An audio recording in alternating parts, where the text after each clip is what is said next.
course I missed the bloody train. I was waiting at the friggin' ticket machine to pick up these, and my card kept getting refused just because the machine was broken. Nothing wrong with my car, which meant I literally got to the platform to watch the train disappear. So today I am...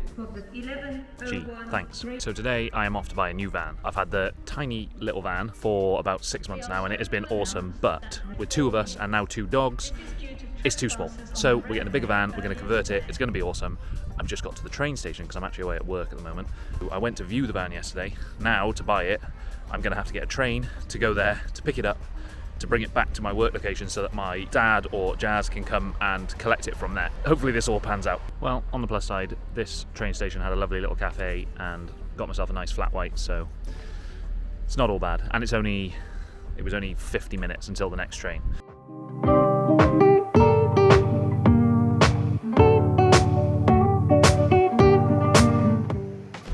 We made it to Bristol Temple Meads. Got to do a 20-minute change here for a 4-minute train to get to my final stop. And there is nothing worse than pulling up to a big train station like this, walking past pasty shops when you are currently on a diet to get shredded. Man, I want to eat them, and it's close to lunch as well.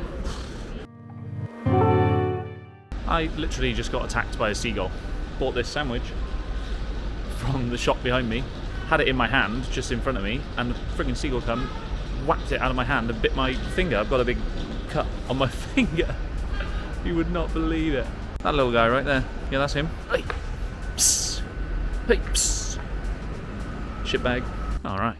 Nerves have finally calmed down after my attack by the bloody seagull. Haven't even eaten my sandwich yet. Got knocked out of my hand on the floor. Luckily I picked it up super fast, so he didn't get my sandwich. So I've now got like a 15-minute walk to where I went to see the van yesterday to go pick it up. So I'm going to eat my sandwich on the way. This is crazy. What a crazy day. Okay, so I'm coming up to the place where I viewed the van yesterday. I'm not going to turn my camera on when I go down into this industrial estate because it looked a little bit like a place where I might get beaten up if I go down there with a big camera, even though this is a tiny camera. I will catch up with you guys once hopefully everything's gone through and I've picked the van up, and I'll show you around the new van. Hui, see you in a minute. Sneaky video. So I have just bought the van and I've taxed and insured it, so it's all in my name, good to go. Hopefully it doesn't break down on the way home. I think I bought a van that's going to last for a little while, at least for the next year, whilst me and Jazz are doing some adventuring. So that's the plan. I'll give you guys a proper tour around, but it is a Ford Transit. And it's currently got 6 seats in, so some work to do, but I'll show you around it properly in a minute. So just on the road, just stopped to put some fuel in, and obviously the one thing I didn't check yesterday isn't working. So the windscreen wipers do not work, so we'll have to figure that one out at some point. And we are back. Are you ready to see this van? Here we go. There she is. So it is a Ford Transit. It's the medium wheelbase, medium height, and I'm going to give you a quick tour, not a very long one, just a quick one, because at the moment there's nothing in the van. It's not a camper yet, so I'll show you around, show you the height, show you the goods and the bads, and then you can make up your mind whether I made a good decision or not. Alrighty, so this is the cab. We have pretty standard really, like all Ford Transits. It's pretty normal. We've got the double seat here, which is good. I'm actually going to turn this into a double swivel seat that'll spin round, which will be super handy. Then the Ford Transits are always quite good. They've got loads of like storage space in the front, in the dash, which is handy. It's an aftermarket radio, but I'm going to take that out. I'll put a proper like screen in there that'll have Apple CarPlay and stuff, so that's going to be really good. And up here, you won't be able to see yet, but when we get to the back, we've got a really good parcel shelf. So let's open the back and have a look. Surprise! Shopping, I just went to Lidl. This van has got 3 seats in the back as well, and then a partition, which I'm going to have to take out. So I'm going to take the 3 seats out, take the partition out, and then open this all up. This would actually be a perfect van for someone with a family, because you could put the camping stuff in the back. And up here, which is handy that it's already done, is a parcel shelf, storage space, already sorted with a little closable flap. So that's really handy. This is all carpeted as well in here, but this is probably going to come out because I'm going to put a wooden roof, I think. Right, let's go around to the boot and have a look in there. Welcome to the Thunderdome. So this is the back, very standard, quite a lot of room really for a medium-sized van. This is not a big van, but yeah, once I take that parcel out, and take those seats out, we're going to have plenty of room in here for a bed and everything else. Okay, so just so you guys get a reference of the size of this van. I am 6'3", so it doesn't help that I don't fit in vans very well. But yeah, this one is... I'm stood up, but I'm not stood up. My legs are currently bent. If I stand up with my legs straight, this is me with my head pinched. So I only have to do that to stand up. So it's not too bad. It'll be fine. That was a compromise. So good bits and bad bits about this van. Good bits. It has a roof rack already installed, which is going to be super handy when we put the solar, and I want to put like a little roof deck up on there, so that'll be really good. Its size is a good point. It's, like I said, the medium wheelbase, medium height, so actually if you compare it to my little van, it's actually not a huge amount longer, so it fits in, and I just parked it in Lidl, it fits in a normal car parking space, which for me and Jazz, to be fair, because this will be her first time driving like a big van, it's going to be super handy when we're in Europe, because it's not going to be too massive. The downside? The size. It is not as big as either of us would like.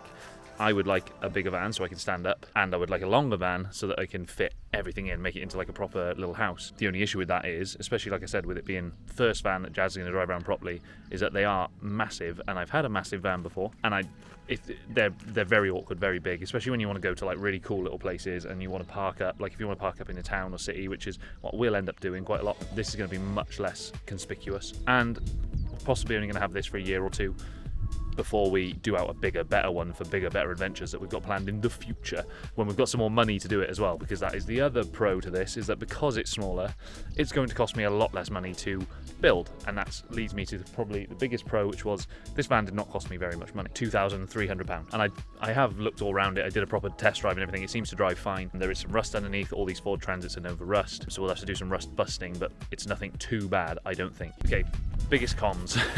Cons at the moment. The one thing I didn't check, like I said already, was the windscreen wipers. They don't work, so I need to fix that. There is a whistling noise when I accelerate, which I think is to do with one of the air intakes. So basically there's a pipe or something that's got a little hole or come loose. So that needs doing. I don't think that'll be too big of an issue. And then the last thing is that one of the wheels, I think the brake is sticking. So I probably need to put a new caliper or disc or something on there. But other than that, it seems fine. I'm going to take it and get it serviced by my brother-in-law, or at least get him to look over it and see if there's anything majorly wrong, which will throw a spanner in the works. But I think it's okay. Oh, another pro is that this van already has windows, which a lot of vans don't, and that's a big expense and a big job to do windows in vans, to like cut holes, put the windows in. These have already got it, so super handy, super helpful, and they're all blacked out because this is obviously a 6-seater. I think this is going to be a great little adventure van. Let me know what you think in the comments. If you think it's too small, too big, too whatever, you let us know. Tell me if I've made a bad choice. Now I need to head to the gym, get a workout in, come back because I need to fit roof bars on the tiny van, because that is what we're taking to Scotland. And I'm going to put roof bars and a roof box so we've got some more storage space, and I'll show you around this little tiny van afterwards. Let's go. This is my favourite way to get an upper body pump and cardio at the same time. It involves running an EMOM timer and alternating between upper body and aerobic exercises to get a full body pump as well as get your lungs blowing. If you like this type of workout, then give me a follow, and the full details are in the description. I stop, listen, hip got a western. Come and see what I've got. Oh. So big it didn't even fit in the back of the damn truck. Let's...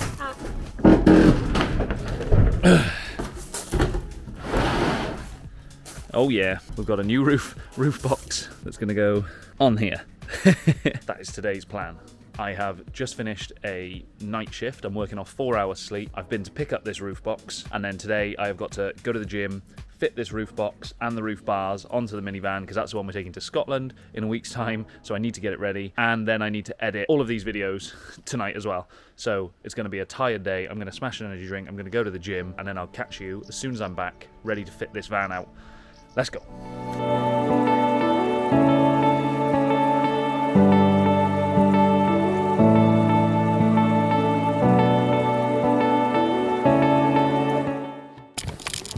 Alright, so we're back. We have got the roof bars and the roof box here, and we're going to try and fit them on. I've got a limited amount of tools in the van, but we're going to see if I've got enough to fit these. Should be. I think they only need like Allen keys and stuff, so should be okay. These are the roof bars I got off eBay. They were kind of 60 quid. And this is the giant roof box I got off Facebook Marketplace, and that was 50 quid. So all in all, we're talking 110 quid for the set, which is not too bad for a, that's almost 300 quid brand new, and these are brand new, so I think we're doing okay.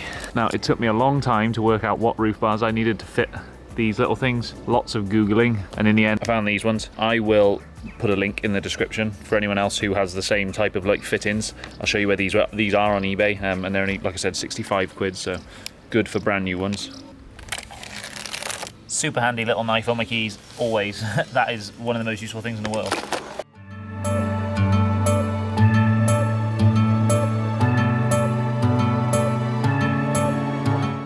That's one finished.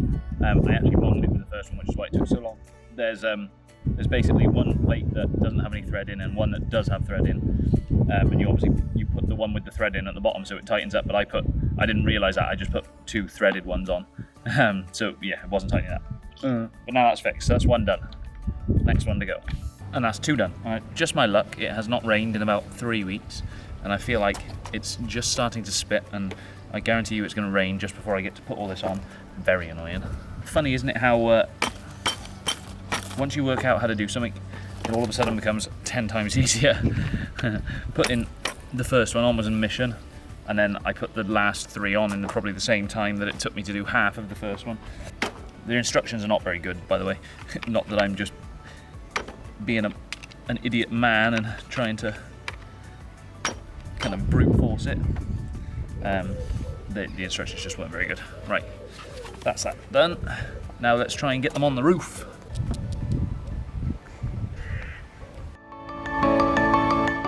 Okay, so that's then mounted.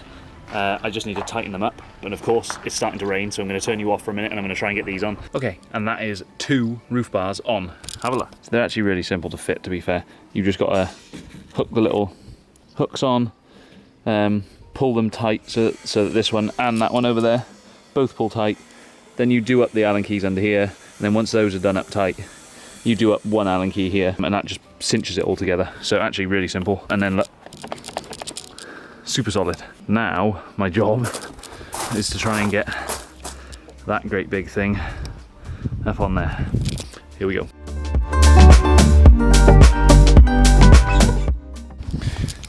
You really would have thought that they'd make kind of roof bars and roof boxes fairly universal, so they fit everywhere, but of course, just my luck, it doesn't really fit.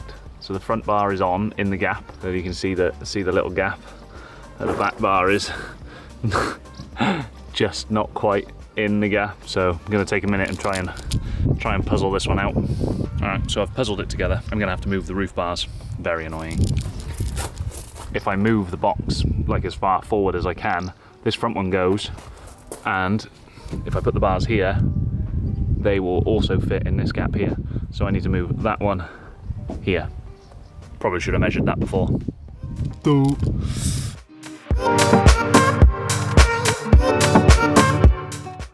And we have lift off. Right, now you shall see.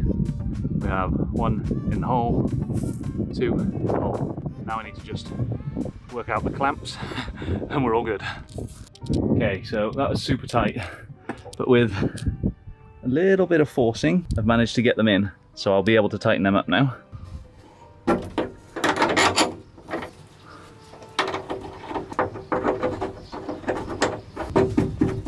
Okay, that's one.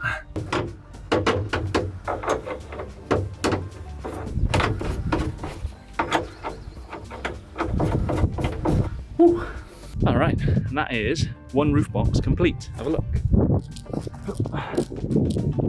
Big, massive roof box. So now we can put all of the kind of canoe, dog food, stuff like that up here that we don't need to access immediately, because we'll have like little tubs of dog food and stuff down the bottom. But that's gonna give us a whole bunch of extra space in the van, which is definitely needed when you've got a really tiny van.